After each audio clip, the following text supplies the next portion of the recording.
สบายดีทุกคนเนาะมื้อนี้บ่าวเสียงก็จะพา FC ทุกคนมาเบิ่งบรรยากาศของสาวบ้าน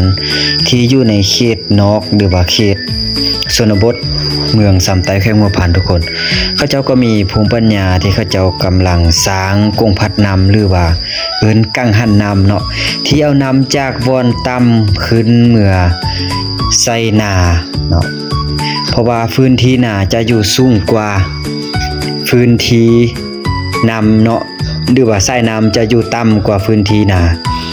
แต่ว่าตอนนี้ก็บ่าวเสียงก็ได้มาเบิ่งบรรยากาศที่เขาเจ้ากำลังเริ่มลงมือเฮ็ดหรือว่าเริ่มลงมือผลิตกังหันนำหรือว่ากงพัดนำเนาะถ้าเว้าเป็นภาษาบ้านๆเฮาก็เอิ้นปัดที่เขาเจ้าเอิ้นปัดแล้วก็บ่าวเสียงเคยถามเขาเจ้าว่าบรรยากาศแบบนี้หรือว่าอาชีพแบบนี้เฮ็ดแบบนี้แม่นเคยเฮ็ดมาแต่ลึกลำบั้นหรือว่าแต่บูหานาการมาฮอดปัจจุบันนี้เนาะที่ว่าเป็นต้นบาตัดไม้ไฟจากป่าหรือว่าจากฝูเขาฝูด้อยที่เอาลงมาเฮ็ดเป็นกงพัดน้ำนี่ได้ก็เสียงคิดว่าเขาเจ้าก็มีภูมิปัญญาแบบพื้นฐานได้ทุกคนแล้วเขาก็จะประหยัดงบที่สุดเลยเนาะเลยการบ่ได้เสียเงินเนาะบ่ได้เสียเงินทุกคนบ่ได้เสียเงินจากว่าเลยเสียค่าฟืนค่าไฟคือแบบว่าเอาเพิ่มมาใช้บ่หรือว่าจะใช้ซื้อสายท่อต่อไปบ่ก็บ่มีเนาะมีแต่ว่าบรรยากาศแบบนี้แล้วก็เห็นวิถีชีวิตแบบนี้ก็คือครับแบบธรรมชาติแล้วก็แบบวิถีชีวิตแบบลังเริ่มอีดีทุกคนเนาะนี่ก็คือไม้เขาเอิ้นไม้ก้อนปัดเนาะนี่ไม้ก้อนปัดแล้วก็ก้อนหน้านี้เขาจะก็เลยอัดนำเนาะเอ็ดอันฝ้ายเฮ็ดฝ้ายปานเอานำแล้วก็เฮอนำไล่มาจุดเดียวนี่ทุกคนเนาะเพื่อว่าเอานำเฮอมันไล่แล้วก็สามารถเฮ็ดให้มันปิ้นได้เนาะแต่ว่าตอนนี้เขาเจ้าก็กำลังสร้างเนาะจักน้อยที่ว่าเขาเจ้าสร้างแล้วเนี่ยก็จะสามารถปิ้นได้เฮ็ดให้เอานำขึ้นมาใส่นาได้เนาะตามฤดูของเขาเจ้านี่ทุกๆปีเนาะทุกๆปีเขาเจ้าก็ตัดไม้จากป่ามาแบบนี้เลยทุกคนแล้วก็มีความสามัคคี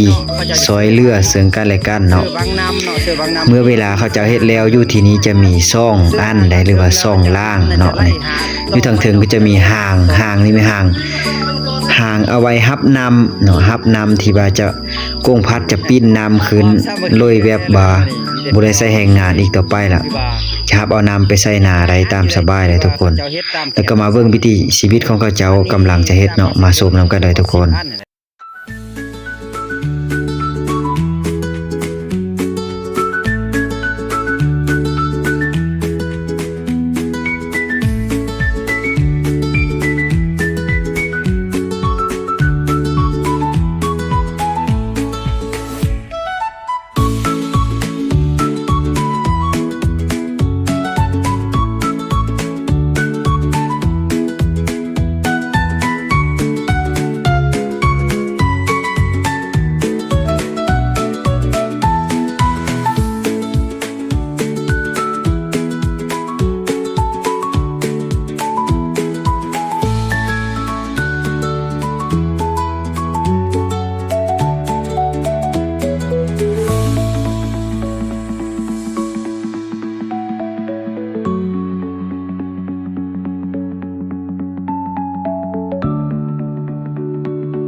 ตอกกับตอกเข้าไปนะทุกคนแล้วก็ผู้มัดกับมัดไป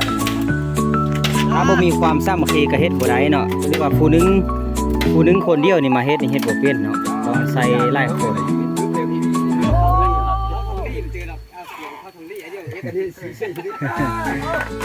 ก็ย้อนความสามัคคีแหละเนาะจากเฮ็ดได้ว่าซั่นๆเนาะถ้าผู้เดียวมาเฮ็ดนี่โอ้ยยอมเลยเขาว่ายอมเลย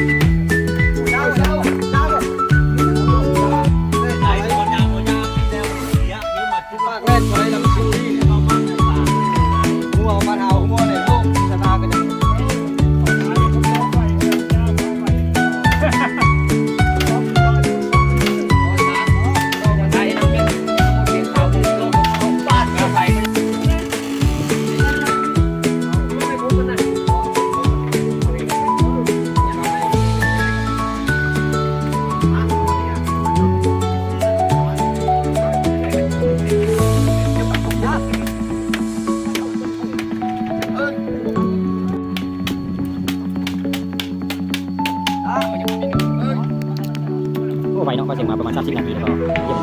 แต่น้อยเดียวก็ถ้าต้องก็เป็นนี่เดียวก็เสร็จขั้นตอนใส่บังเนาะใส่บังแล้วก็ใส่ใบพัดเอาน้ำเป็นแถวอะไร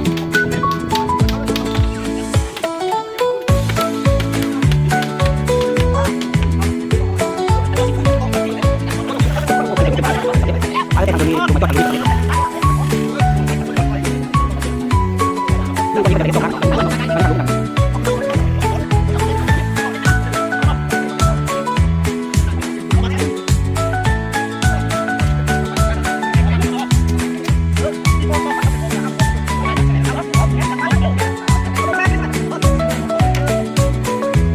ไปเกือบชั่วโมงเนาะแล้วก็เกี่ยมสำเร็จเลยทุกคนเกี่ยมจะเป็นขั้นตอนสุดท้าย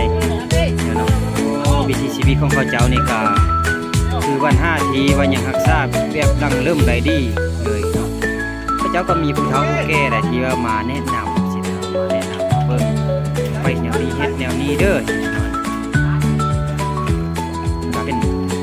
วิถีชีวิตของเขาเจ้าเลยเนาะที่เขาเคยรักษามาแต่โรงงานแต่ที่กำปั้นก็เสียงข้าวเขาเจ้าว่าต่อแต่เส้นพอเส้นแม่มาสิเนาะคือว่าเสียงเขาเป็นปีกุนานเนี่ยปีนาเนี่ยปีใหม่เนี่ยเขาจะบอกเห็นเนาะไปเห็นแบบนี้ผู้มีเนาะเขาบางแค่เอาไฟฟ้ามาเลยเนาะถ้าต่อไฟฟ้าแล้วก็ไปซื้อให้ซื้อเพิ่มขึ้นเนาะก็จะบ่มีอีกเนาะ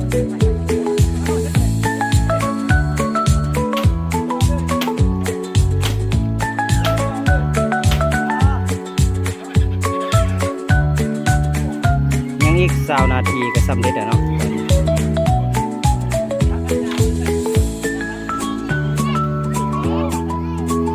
แล้วเนาะเป็นหางละเอียดนะทุกคน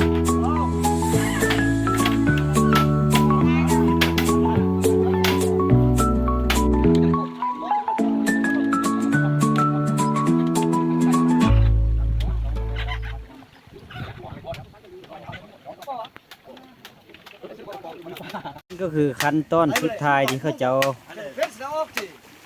ซิมเนาะเรียกซิมบุแม่นซิที่เขาจะเอาไม้ซ้อนซะอีกเนาะไม้ซ้อนซะให้มันแน่นหน้ากว่าเก่าเนาะยูเจ๋งเดี๋ยวนี้นี่โอ้เซ่กันยูอ่ะทุกโอ้กะแตกเขาบอกตัดชัดเลยบ่พายเมื่อบอกโอ้ยพายเรือพายช่องเจือแล้วโอ้ยช่องล่างอีกต้องเลยดีช่องล้างเอาลงเอ็กก็มีน้ำปิ้นโอเคน้ำก็เอาที่เบิ้งเลยเบิ้งต้องคูณไอ้รถตัดที่ต้มกับต้มใช้กับเบิ้งด้วยต้มเลยเกี่ยมสำเร็จแล้วเนาะได้95%แล้วทุกคน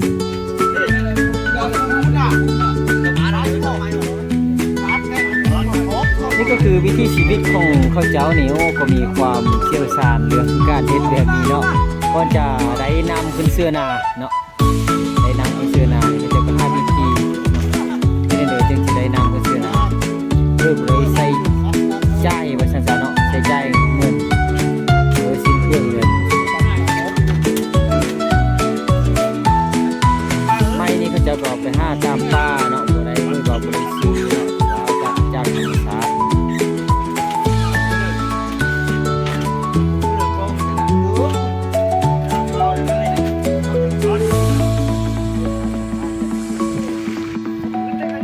ตอนนี้แม่นขั้นตอนที่ใส่ไม้เนาะใส่ไม้แข็มสนมันไม่ครอบมันวะไม่ครอบมันเนาะไม่ครอบที่ว่ายังใส่วีแล้วก็ใส่เสื้อวีแล้วก็เสื้อบังที่สำเร็จเดี๋ยวก็ตักน้ำขึ้นเสื้อห่างเนาะโอ้บินแล้วคักเลยได้ชั่วโมงครึ่งเลยเนาะเฮามาเบิ่งนี่ก็จะสำเร็จแล้วไวแสดงว่าไวที่ว่ามีความชำนาญเรื่องการเฮ็ดถ้าเฮานี่โอ้บ่เฮ็ดได้เนาะมีแต่บ่เฮ็ดเลย จะบ่มีความสามารถเฮ็ดได้เลยนะเฮาเพราะว่ามีโค้ดได้ที่ข้าพเจ้าก็มีโค้ดได้เนาะอยู่ทางเทิงมีเบิ่งนี่มีแต่ผู้นึงแนะนำ มีผู้นึงแนะนำว่าเฮ็ดแนวนี้ไปแนวนี้มาแนวนี้แล้วก็ไปเนาะสำเร็จไป ผู้เฒ่าผู้แก่เพิ่นเนาะนี่ก็มีผู้แนะนำมาแล้วก็เยี่ยมสำเร็จแล้ว